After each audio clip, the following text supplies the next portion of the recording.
You know, there's a question that probably every person who's ever been on a plane has asked themselves at some point. If we have life vests for water landing, why in the world don't we have parachutes for, well, for everything else? Let's get into it. And look, it's a totally fair question, right? We've got all this other safety gear for these really unlikely events, so a parachute for a major midair problem seems like a no-brainer. It honestly feels like a huge, glaring oversight in the whole system. But here's the crazy part, the paradox of the whole thing.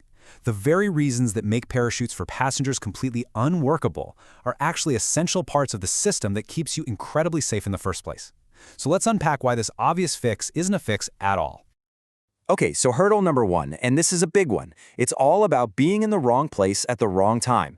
When you look at when most plane accidents actually happen, you start to see why parachutes would be pretty much useless right from the start. Yeah, the data on this is super clear.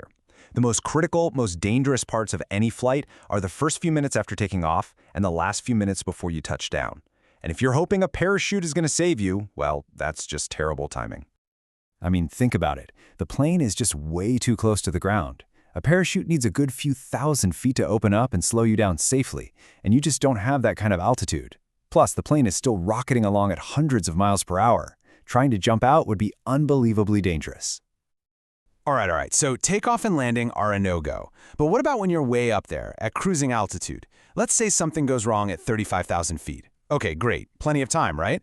Well, even if you could jump, you'd instantly face an even bigger, deadlier problem, the sky itself. So, just to give you a sense of scale here, a normal, recreational skydive, that's from about 13,000 feet.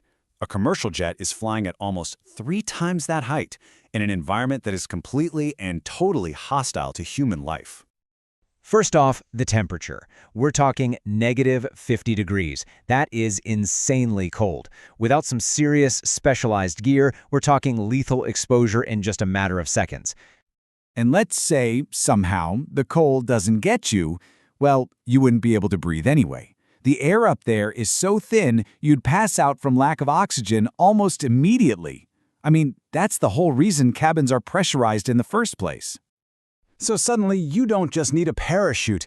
Every single passenger would need their own portable oxygen supply and a full-on thermal suit just to survive the fall.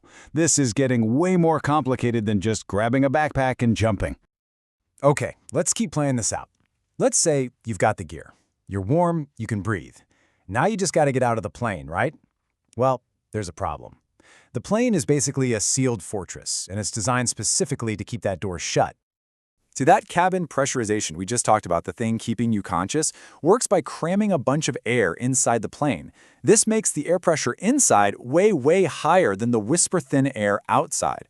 And that pressure difference, it creates a phenomenal amount of force.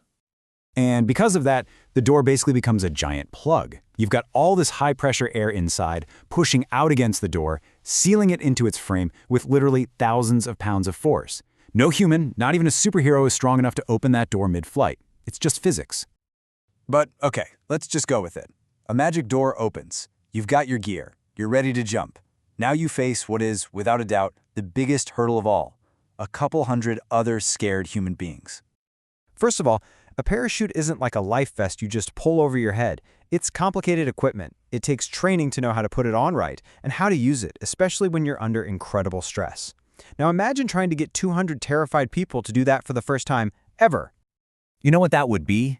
It wouldn't be an orderly evacuation. It would be pure, absolute mayhem. The panic, the confusion, it would make any kind of coordinated jump totally impossible. A complete disaster. So, let's recap. Parachutes don't work for the most common accidents. They're useless at cruising altitude without a ton of extra gear. You can't even get out of the plane. And even if you could, it'd be total chaos. So what is the real safety net? What's the actual plan here? Oh, and if all those other reasons weren't enough, here's the final nail in the coffin. Simple, boring practicality. Parachutes are not small. They're heavy, they're bulky, and equipping a whole plane would add a massive amount of weight. That means more fuel, which means ticket prices would absolutely skyrocket, all for a piece of equipment you can't even use. So when you really lay it all out, this is the choice you're looking at. On one side, you have a mass parachute jump, untrained passengers, total chaos, a hostile environment, and a vanishingly small chance of success. On the other side, you have an emergency landing, relying on a controlled procedure, highly trained pilots, using the plane as a shelter, with a very high probability of success. And that's the whole point. That's the big reveal here. Your real safety net? It isn't some parachute you have to strap to your back. It's the plane you're already in. It's an incredible piece of engineering, designed to glide for miles and miles, even with no engine power, all while being flown by two pilots who have trained their entire careers for exactly that moment. So at the end of the day, what really sounds safer? Trusting a few hundred panicked, untrained strangers to jump out of a plane? Or trusting two highly trained pilots in a machine that's literally designed to fly even when things go wrong?